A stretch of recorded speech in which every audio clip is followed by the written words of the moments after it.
Podemos testemunhar que algo diferente Ele fez em nós. O que eu acho interessante no Evangelho de João, que não é somente João se apresentando a Cristo, mas o próprio Cristo, nos milagres que nós observamos, Ele vai, de uma forma muito leve, mostrar que Ele é a verdade. Porque quando se fala de verdade, muitos querem impulsionar ou empurrar a verdade como absoluta, porque ela é absoluta. Mas Cristo, mesmo quando os seus discípulos estavam desanimados, lá no caminho de Emaús, Ele se apresentou a eles de uma forma tão leve, que não precisou Ele ressuscitar e dizer: eu sou Cristo que passei pela cruz, porque vocês estão aí trocando palavras negativas. Não, Jesus chegou e aproximou-se deles. Aleluia. E de uma maneira tão inteligente, a Bíblia vai mostrar que Jesus se apresenta como a verdade, mas Ele se apresenta a verdade, não Ele como nome dizendo eu sou Jesus. A Bíblia diz que Ele começa a pregar a palavra, Ele começa por Moisés e discorre ao longo de 12 quilômetros até a chegada em Emaús, de forma que os discípulos ficam impressionados, aqueles que estavam tristes, amargurados, desanimados, trocando palavras negativas. Um olha para o outro e diz assim: olha, ainda no caminho, quando Ele caminhava conosco, aleluia, o meu coração ardia. Era Ele que estava conosco no caminho. Jesus se apresentou como a verdade, mas Ele não disse eu sou Cristo. Ou seja, o Evangelho é isso. E é isso que vamos ver no Evangelho de João. Ele diz: eu sou o caminho, eu sou a verdade e eu sou a vida. A Bíblia está dizendo aqui: conhecerão a verdade, e a verdade vos libertará. Olha que interessante, irmãos. Conhecer a Cristo é entender e ter intimidade com Ele, como tinha João. Em diversos textos bíblicos no Evangelho de João, você vai perceber a forma como Cristo se apresenta às pessoas. Se nós voltarmos no texto anterior, talvez no capítulo 5, onde Jesus vai conhecer um homem que a Bíblia diz que estava 38 anos, se achava enfermo. Ora, este homem era um veterano à beira do tanque chamado Betesda. 38 anos não era 38 dias. Jesus sabia que havia festa em Jerusalém. Uma das 3 festas mais importantes estava acontecendo em Jerusalém. Jesus, por sua vez, também vai a Jerusalém. De diferente forma que Jesus vai a Jerusalém, podemos diferenciar de todos que iam lá, porque havia um templo muito belo, havia reuniões diárias, a festa que durava dias. Então o povo ia com propósito. Muitos iam para ver a porta formosa, muitos iam para ali se apresentar, outros iam para vender, outros iam para lucrar com a festa que havia em Jerusalém. Mas Jesus colocou em seu coração um propósito: eu vou a Jerusalém me apresentar para um homem. E eu acho interessante aqui no capítulo 5 que este homem era um moribundo, um homem que não tinha outro homem sequer que pudesse ajudar ele a se curar ou se lançar no tanque que ele estava, que eles criam que de tempo em tempo a água se movia, o anjo descia, e o primeiro que ali fosse lançado era curado da sua enfermidade. Jesus vai a Jerusalém, talvez diferente de muitos. A Bíblia diz que Jesus não entra pela porta principal, Jesus não entra pela porta formosa. De outra forma, Jesus entra pela porta inferior. A porta é chamada a porta das ovelhas. Lá estava um tanque. A Bíblia diz que havia naquele tanque, ou dividido em 5 alpendres, 5 galpões, 5 divisões, diferentes tipos de enfermos. E a Bíblia vai relatar: coxos, cegos e aleijados estavam ali. Jesus não entra no meio de uma multidão normal. Jesus não entra no meio de uma multidão perfeita. Jesus entra no meio de uma multidão que todos que estavam ali tinham a sua deficiência, seja ela visual, física.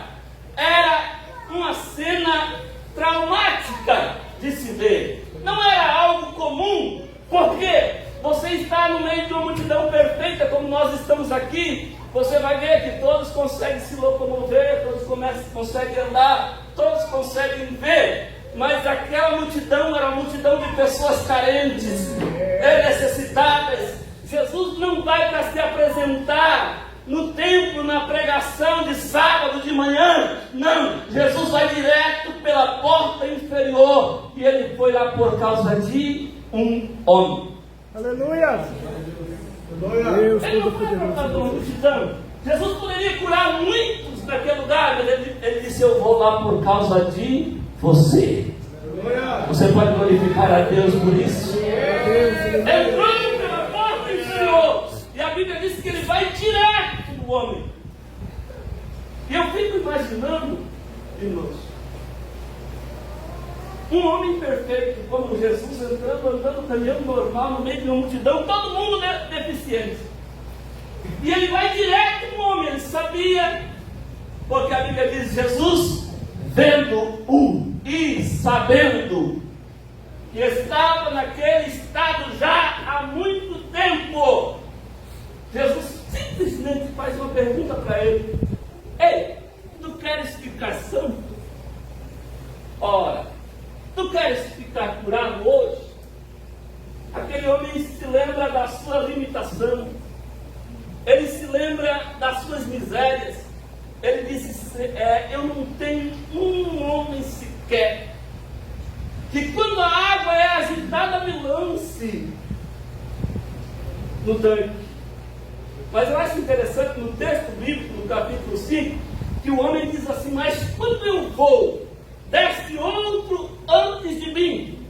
O que me faz entender que aquele homem estava ali, porque a Bíblia diz: estava ali um homem, jazia 38 anos. Jazias vem de Jaaz. Aquele homem estava para morrer ali. Não havia outra solução. E a lógica dizia: ele nunca vai ter a oportunidade de ser lançado lá. Mas tinha uma coisa: quando a água movimentava, ele dizia: mas quando eu vou, desce outro. Ou seja, ele não saiu de lá por causa da esperança. A esperança fazia ele pensar: um dia pode chegar a minha vez. Até que a verdade se apresenta. Mas a verdade não se apresenta como Jesus ou como Cristo. A verdade se apresenta de uma forma leve. Tu quer ficar curado?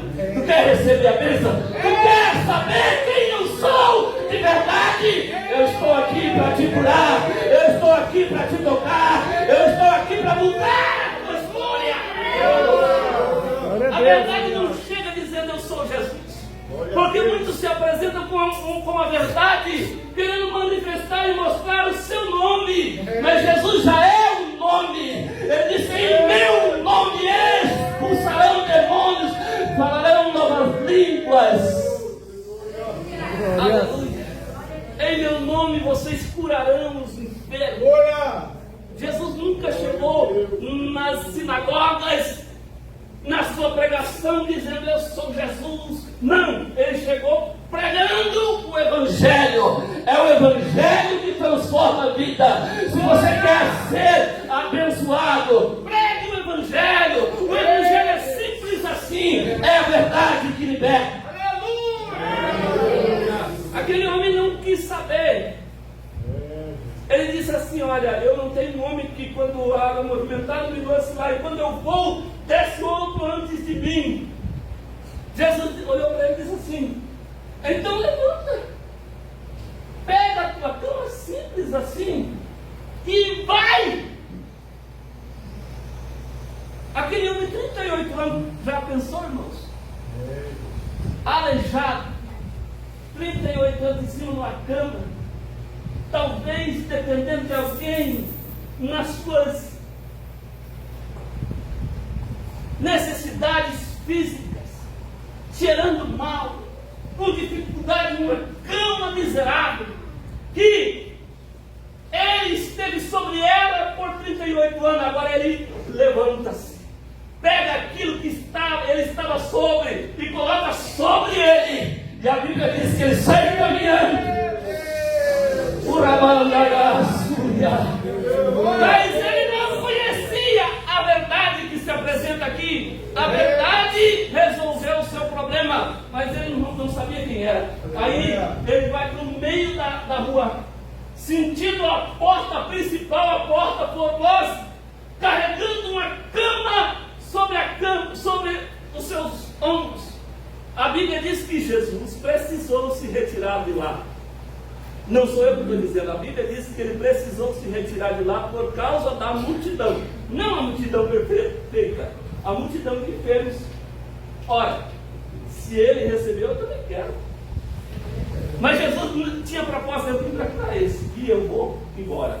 A Bíblia diz que ele se retirou. A multidão talvez começou a gritar: ei, Jesus, vem aqui! Esqueceu o tanque, esqueceu o anjo, esqueceu os milagres que aconteciam ali. Ele diz: eu também quero, mas Jesus se retirou. E o homem foi ser interrogado, questionado no meio da rua: ei, por que está carregando uma cama? Hoje é sábado.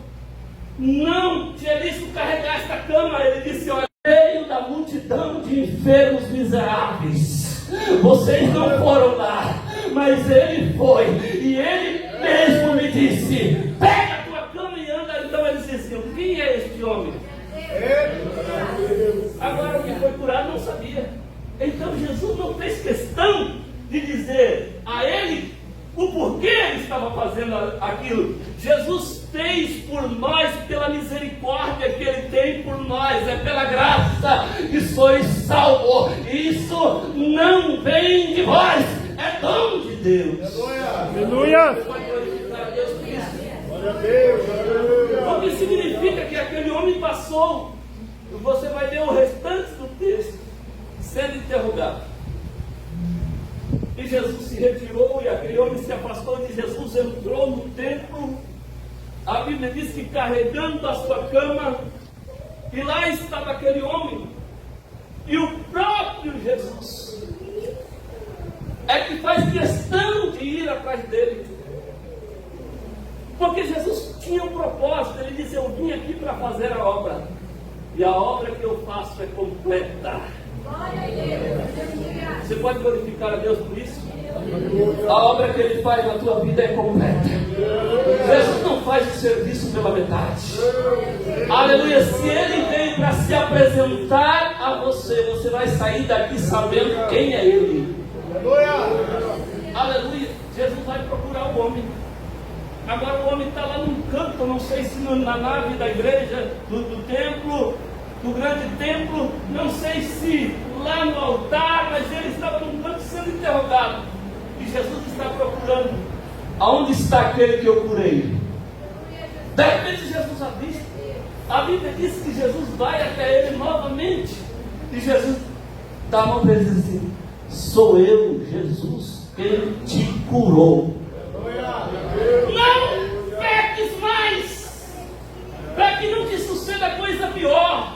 E Jesus estava dizendo para ele: o Jesus que você não conhecia, aleluia, veio até você. Escute, meu irmão, você não está aqui porque você é bom, você não está aqui porque você é alguém, você não está aqui porque você é um cara, como diz por aí. Você está aqui porque um dia Ele mesmo foi até onde você estava, moribundo, miserável, desceu até o beco que você estava e disse: venha, aleluia, siga-me, porque eu, aleluia, te convido. Foi Ele que foi a nós. Ele mesmo diz: não foste vós quem me escolheste, foi eu que escolhi a vós. Então foi eu que fui lá e te tirei daquela miséria. É por isso que você está aqui. Você tem todo motivo para dizer: eu conheço a verdade. Aleluia. A Bíblia diz: se recebesse de graça também dai. Você conhece a Cristo pela misericórdia. Aquele homem foi orientado por Jesus a não pecar mais, para que não acontecesse coisa pior com ele. Agora eu fico pensando: existe coisa pior do que ficar 38 anos sobre uma cama? É isso que Jesus está falando. O pecado é pior do que isso. Capítulo 4. Se nós voltarmos do capítulo 5 para o capítulo 4, vamos encontrar uma passagem bíblica. Jesus se apresentando como uma verdade de uma maneira leve. Tem gente que diz assim: tem que falar a verdade mesmo, tem que esfregar a verdade na cara deles. O provérbio diz que a verdade é como ouro, uma pedra preciosa. Lança uma pedra preciosa na cara de alguém, já vai machucar. Então Jesus não esfregava a verdade na cara de ninguém. Jesus pregava o Evangelho. E como isso? Ele era o Cristo, ele estava dando um exemplo. Capítulo 4. Os fariseus estavam conversando a respeito de que Cristo batizava mais do que João. E aquela conversa fez com que Jesus se movimentasse, ou se mudasse de ambiente, por causa desse questionamento. Até discípulos disseram para Jesus, para João Batista: tem um homem que batiza mais que você. Jesus disse: nada é dado ao homem, João disse: nada é dado ao homem que não venha do Pai. Aquela discussão fez com que Jesus se deslocasse do ambiente. A Bíblia diz que ele sai da Judéia, vai para Galiléia, sua terra natal, onde ele teve mais pregou. E da Galiléia ele diz assim: é necessário que eu vá para Samaria, para a província de Samaria. Aí os discípulos dizem assim: Jesus, nós estamos com fome, o negócio está pegando aqui, estou com fome. Aí Jesus disse assim: olha, vão à cidade e compra pão, porque eu vou para Samaria. Os discípulos dizem: Jesus está doido. Samaria, o território de Samaria, a província de Samaria, não se dá com os judeus. Jesus disse que vai passar por dentro de Samaria. Meu Deus. Um outro caminho lógico para ele seguir seria 136 quilômetros, desviando a rota para chegar na cidade de Sicar, aonde Jesus tinha objetivo e propósito de ir. Aí Jesus disse assim: eu vou para Samaria, vocês ficam aí, vamos comprar pão. E Jesus foi para Samaria. A Bíblia diz que ele se cansou na viagem, chegou cansado por volta de meio-dia. Ele se assentou na beira do poço que Jacó tinha feito. Jesus sentou, talvez ele tomou um fôlego, e por volta de meio-dia vem uma mulher, e a mulher vem tirar água. Jesus sabia: está aí o problema que eu vim resolver. Por quê? Aquela mulher ia naquele horário porque sabia das suas misérias, sabia que ela era uma mulher que já tinha tido vários maridos, era questionada, e talvez por ser excluída da sociedade, ela disse: eu estou nesse horário que ninguém vai tirar água. Mas ela encontra a verdade lá. Conhecerão a verdade, e a verdade vos libertará. A verdade estava lá, bem lá, sentada no lado do poço. Ela chega, talvez de cabeça baixa, coloca o balde ou o instrumento que ela ia tirar água. Para tirar água, Jesus olha para ela e diz assim: mulher, dá-me um pouco desta água. Olha a verdade como se apresenta, de uma forma leve. Glória a Deus, aleluia. Aleluia. Jesus é amor, irmãos, e por isso Ele nos tirou do mundo. Aleluia a Ele, porque Ele estava lá por causa daquela mulher. Ele disse: é necessário que eu vá até ela. Não era uma questão simplesmente de desejo, era de necessidade. Pregar o Evangelho é uma necessidade. Falar da verdade é uma necessidade. Aquela mulher diz assim: como podes tu, sendo judeu, me pedir água? Logo eu, que sou uma mulher samaritana. E Jesus vai devagarinho chegar no ponto que Ele queria. A estratégia de Jesus era assim: hoje eu mudo a tua vida sem contar quem eu sou. Só no final da mensagem eu vou me apresentar. Sabe por quê? Porque no final da mensagem não precisava Ele dizer para ela que Ele era Jesus. Ela mesma disse: vejo que tu és um profeta. Vejo que tu és um profeta. Aleluia. Ele disse: mulher, se tu soubesse quem te pede água, tu me pediria, e eu te daria água viva. Ah, não. Você não tem cordas e o poço é fundo. Como que pode? Você não vai conseguir tirar a água daí. Aleluia. Aleluia. Se tu, mulher, beber da água que eu te der, aleluia, se beber desta água, voltará a ter sede. Por quê? Aqui foi Jacó que fez o poço. Sim, eu conheço Jacó. Eu sei quem é Jacó. Mas a água que eu tenho para te dar, eu não estava dizendo que ele era água, eu estava dizendo que tinha água para te dar.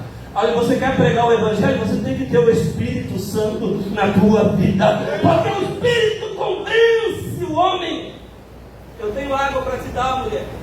E se tu beber, tu nunca mais terás sede. De uma forma tão especial.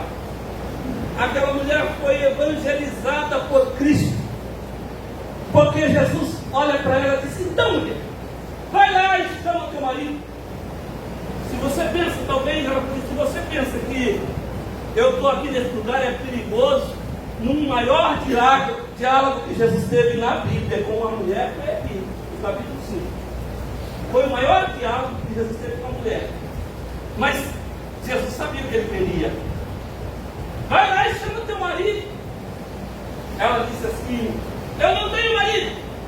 Jesus disseste bem, porque você já tiveste 5 e o que tens agora não é teu marido. Parece que eu vejo o pastor Ivo, aquela mulher se afastando e dizendo assim: eu vejo que tu és um profeta. Aleluia. A Bíblia diz que naquele instante os discípulos, lembra dos discípulos que foram comprar pão? Chegaram, também chegaram e disseram: Jesus, aqui, come, se alimenta. Mas a mulher saiu, largou o cântaro e saiu correndo. Os discípulos foram olhando e ela evangelizou a cidade de Samaria. Porque Jesus se apresentou de uma forma leve. Ele nem falou o nome para ela, mas ela disse: tu és o profeta. Contaste toda a minha vida, os maridos que eu tive, as misérias que eu era, mas agora a minha vida é transformada pela verdade. Você pode louvar o nome do Senhor. Oh, irmão, esta água, ela é maravilhosa. Se você beber desta água, você nunca terá sede.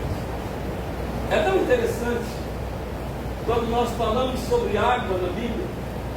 Porque Jacó, se nós analisarmos Abraão, Isaac e Jacó, são 3 gerações diferentes.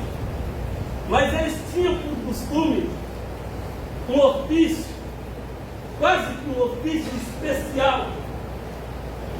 Água naqueles desertos, por onde Abraão, Isaac e Jacó andou, valia mais do que dinheiro, ouro ou prata.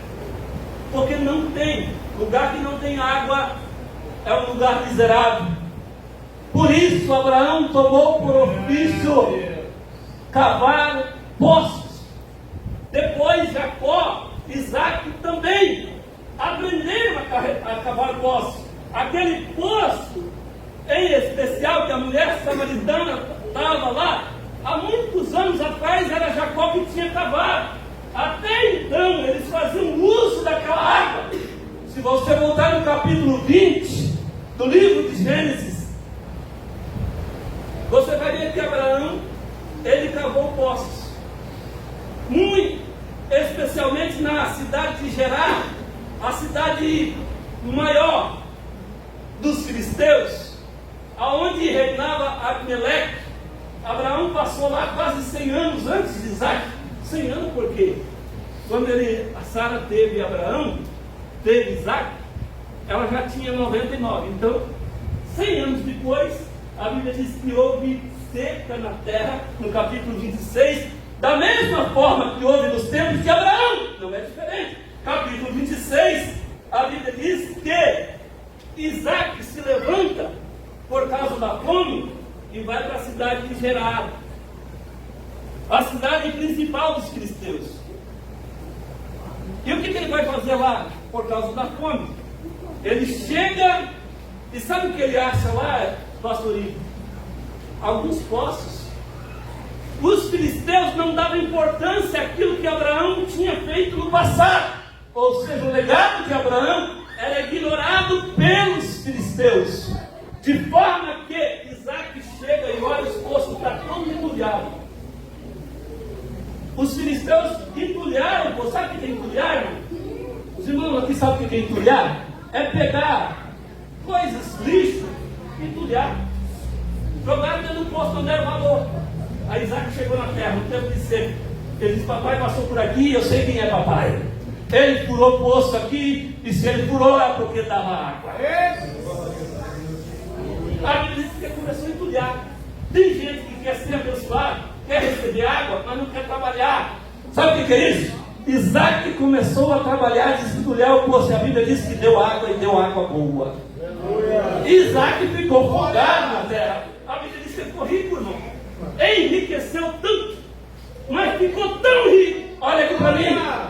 Tão rico ele ficou, que o Abimeleque foi até Isaac e disse: ei, Isaac, para com isso, você tem que sair dessa terra. Aqui não, você chegou ontem aqui e já está mais abençoado que todo mundo. Tem boi, tem riqueza para dar e para vender. Como diz por aí, vaza daqui. Isaac poderia dizer assim: olha, não, aqui eu já construí a minha vida, aqui eu já fiz aquilo que eu queria. Não, Isaac diz: ó governador, Abimeleque, então eu vou. Isaac abandonou tudo, a sua riqueza, e a Bíblia diz que foi para o deserto de Gerar. Lá no deserto de Gerar, Isaac chegou e disse: eu vou fazer que nem papai fazia. Eu vou cavar um poço bem aqui.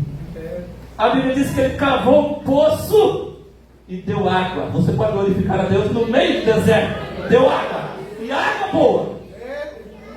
De repente Isaac começou a ficar abençoado lá no deserto.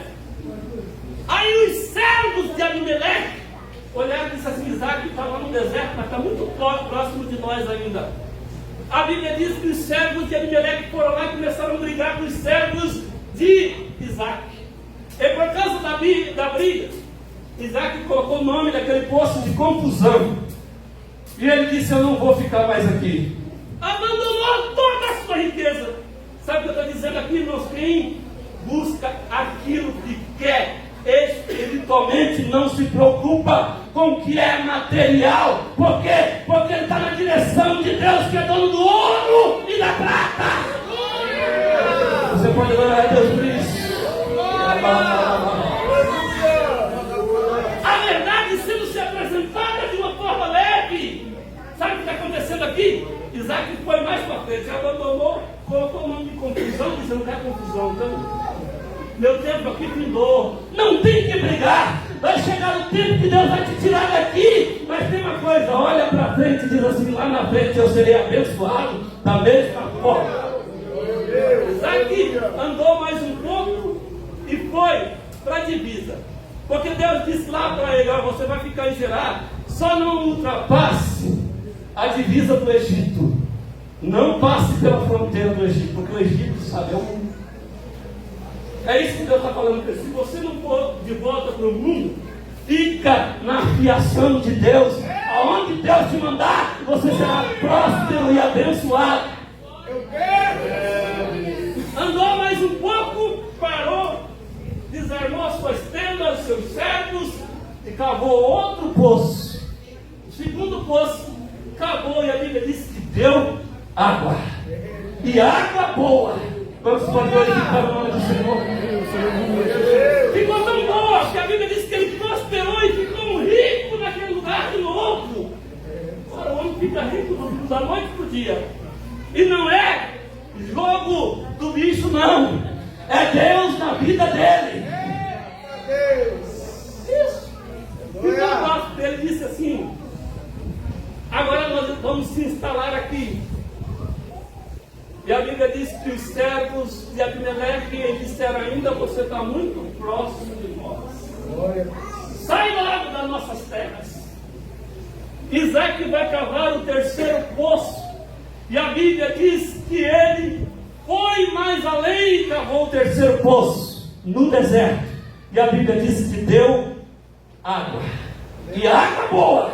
Isaac foi abençoado por Deus e ficou muitíssimo rico. E diz assim: eu vou colocar o nome desse despaçoso, porque no terceiro ele colocou o nome de contenda. Ele disse: eu não quero inimizade entre os meus servos, eu quero a paz de Deus no meu coração. Você pode adorar a Deus por isso? Mas sabe o que era o foco de Isaac? Era chegar na plena vontade de Deus. Quantos querem chegar na vontade de Deus aqui? Irmão, se você tiver na vontade de Deus, você pode estar andando de chinelo de dedo, você pode estar em dificuldade, mas se você está na direção de Deus, você está feliz, está dizendo: eu sou próximo e abençoado. Porque você não enxerga como ímpio, alguém que quer ficar rico da noite por dia. Você não quer sucesso, você quer reconhecimento de Deus para a tua vida. Você pode adorar a Deus? Glória a Deus! O foco de Isaac era chegar em Berseba. Sabe o que quer dizer Berseba? A plena vontade de Deus. Todos querem viver na plena vontade de Deus. Era como quem dizia assim: olha, eu tive aqui uma igreja bonita como essa, fui abençoado, mas de repente Deus te tira daqui e te leva para o deserto. Você chega no deserto, não tem nada, ninguém, mas de repente você começa a evangelizar, consegue construir uma igrejinha, e de repente Deus começa a prosperar. E a bênção de Deus impera sobre a tua vida. Você diz assim: é Deus na minha vida. Isaac foi se desfazendo, mas cada vez que ele se desfazia, mais ainda ele era abençoado. Agora, quando Isaac vai para Berseba, não é por causa de Abimeleque, não é por causa dos servos, não é por causa da confusão, da briga entre eles. Ele vai de uma forma espontânea, automaticamente. Deixa eu dizer para você: se você quer chegar na plena vontade de Deus, você vai chegar automaticamente, na hora certa, no tempo certo, de uma forma leve. Oh, glória a Deus! Não estou entendendo a mensagem aqui nessa noite. Não vai precisar forçar a barra, não vai precisar brigar com A ou com B, não vai precisar de contenda entre os servos, não vai precisar de confusão. Você terá paz na tua alma. Aleluia! Chegou em Berseba, irmãos. Isaac diz assim, poderia dizer assim: agora eu estou onde eu queria. Vamos cavar um poço? Vamos cavar um poço? Bora cavar um poço. A Bíblia diz que ele cavou um poço e não deu água. Bora. Não deu água. Qualquer lugar que Isaac cavasse um poço, dava água. Cavou outro poço, não deu água. E os servos de Isaac começaram a cavar poços, e Isaac começou a enfraquecer-se materialmente, porque não tinha água, e a água valia ouro naquele tempo. E eu posso pensar que os servos de Isaac, Isaac, você saiu lá